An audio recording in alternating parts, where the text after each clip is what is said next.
आप देख रहे हैं आपका अपना टीवी चैनल आरजे रमझाझर, जज्बात के रंग भरोसा के संग।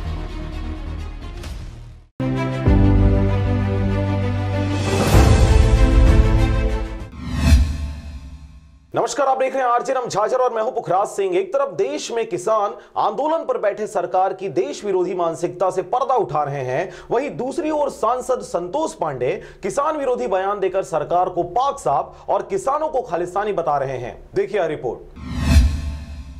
जिला कांग्रेस कमेटी के अध्यक्ष पद्म सिंह कोठारी के दिशा निर्देशानुसार राजनांदगांव लोकसभा क्षेत्र के सांसद संतोष पांडे अपना राजधर्म भूलकर किसान आंदोलन में अर्बन नक्सली एवं खालिस्तानियों के शामिल होने एवं विदेशी फंडिंग से आंदोलन चलाने का लगातार वक्तव्य देने से उनका किसान विरोधी मानसिकता फिर से उजागर हो रही है। उन्होंने केंद्र सरकार के साजिश से छत्तीसगढ़ के किसानों को हो रही परेशानियों को देखते हुए न तो बारदाने की मांग की और न ही कोई प्रयास किया, बल्कि किसान विरोधी बातें कहकर अन्नदाता किसानों का अपमान किया जा रहा है। उनके विरोध में राम कुमार पटेल ब्लॉक कांग्रेस कमेटी के अध्यक्ष छुई खनान के नेतृत्व में कांग्रेसी कार्यकर्ताओं ने पुतला दहन करते हुए नारेबाजी की, जिसमें प्रमुख रूप से शेडो विधायक गिरवर जंघेल, वरिष्ठ कांग्रेसी मोतीलाल जंघेल, ब्लॉक कांग्रेस कमेटी के अध्यक्ष राम कुमार पटेल सहित अनेकों कांग्रेसी कार्यकर्ता इस कार्यक्रम में शामिल हुए।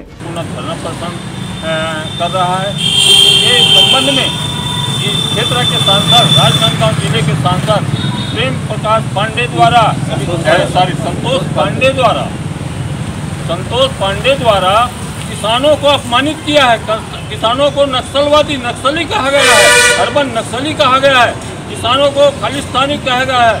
किसानों के इतना बड़ा अपमान जो देश भर के किसान जो है ये काला कानून के खिलाफ में धरना प्रदर्शन शांतिपूर्ण से, और भारतवर्ष हिंदुस्तान जो है किसानों का देश है और किसान जो जितना ईमानदारी से और लगन से मेहनत करता है और ऐसे मेहनत का किसान के साथ इस प्रकार का जो उनको नक्सली कहकर बदनाम किया है, उसके खिलाफ में आज संतोष पांडे के खिलाफ में आज यहाँ पर जो है उसका पुतला दहन भी किया गया और उनके संबंध में विरोध प्रदर्शन किया गया। राजनांदगांव के छुई खदान से चंद्र कुमार कोसरे की रिपोर्ट, आरजे रमझाझर।